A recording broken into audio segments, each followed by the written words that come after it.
പിടിവാശികൾ ജയിക്കുമ്പോൾ ബന്ധങ്ങൾ അകലുന്നു, എന്നാൽ വിട്ടുവീഴ്ചകൾ ചെയ്യുമ്പോൾ മനസ്സുകൾ അടുക്കുന്നു.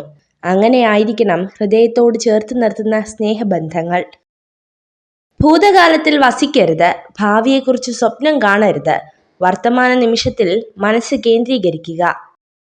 എല്ലാ സൗഹൃദത്തിന് പിന്നിലും ഒരു ചെറിയ സ്വാർത്ഥ താല്പര്യമെങ്കിലും ഉണ്ടാകും. സ്വാർത്ഥ താല്പര്യമില്ലാത്ത സൗഹൃദമില്ല എന്നത് കയ്പുള്ള ഒരു സത്യമാണ്. കയ്യിലുള്ള ഉറപ്പുള്ളതിനെ ഉപേക്ഷിച്ച് വലുതാണെന്ന് തീർച്ചയില്ലാത്തതിനെ തേടിപ്പോകുന്നവർക്ക് രണ്ടും നഷ്ടപ്പെടും. സമ്പത്തിന്റെ പേരിലോ സൗന്ദര്യത്തിന്റെ പേരിലോ മറ്റെന്തെങ്കിലും കാരണങ്ങൾ പറഞ്ഞോ നമ്മളെ തരം താഴ്ത്തുന്നവരുമായുള്ള സൗഹൃദം ഒഴിവാക്കുക. മറ്റുള്ളവരുടെ ജീവിതത്തിലേക്ക് മാത്രം നോക്കുന്ന വ്യക്തികളുടെ ജീവിതം ഇരുട്ട് നിറഞ്ഞതായിരിക്കും. സാഹചര്യങ്ങൾ ഏറ്റവും മികച്ചതാകുന്നതുവരെ കാത്തിരിക്കരുത്, ഇപ്പോൾ തന്നെ തുടങ്ങുക. സാഹചര്യങ്ങൾ കാലക്രമേണ മികച്ചതായി തീരുന്നതാണ്.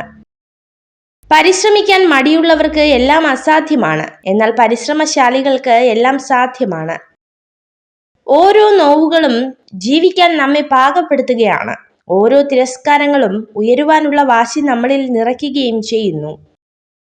നല്ല ചിന്തകൾ മാത്രമല്ല, അത് പ്രാവർത്തികമാക്കുവാനുള്ള നല്ലൊരു മനസ്സും ദൃഢനിശ്ചയവും കൂടിച്ചേരുമ്പോഴാണ് നല്ല ചിന്തകൾ എന്ന വാക്കിന് അർത്ഥമുണ്ടാകുന്നത്. നിങ്ങളിലെ ഏറ്റവും മികച്ചത് കണ്ടെത്താൻ സാധിക്കുകയും നിങ്ങളെ ശക്തരാക്കുകയും ചെയ്യുന്ന വ്യക്തികളെ എപ്പോഴും ചേർത്ത് നിർത്തുക. മൗനമാണ് പല സമയത്തും നല്ലത്. പ്രതികരിക്കാൻ പോയാൽ നമ്മൾ തെറ്റുകാരാകും. കാരണം തെറ്റ് ചെയ്യുന്നവർ ന്യായീകരിക്കാൻ ഏറ്റവും മിടുക്കരായിരിക്കും.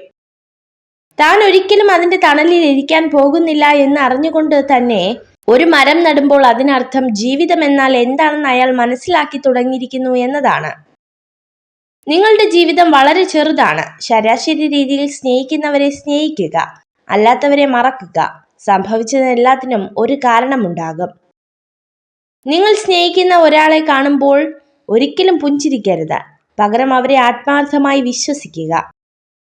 ഒരുമിച്ച് നടന്നപ്പോൾ എന്ത് നേടി എന്നതല്ല, തനിച്ച് നടന്നപ്പോൾ പിന്നിൽ നിന്നും വിളിക്കാൻ പോലും ആരുമില്ലെന്ന തിരിച്ചറിവാണ് ജീവിതം.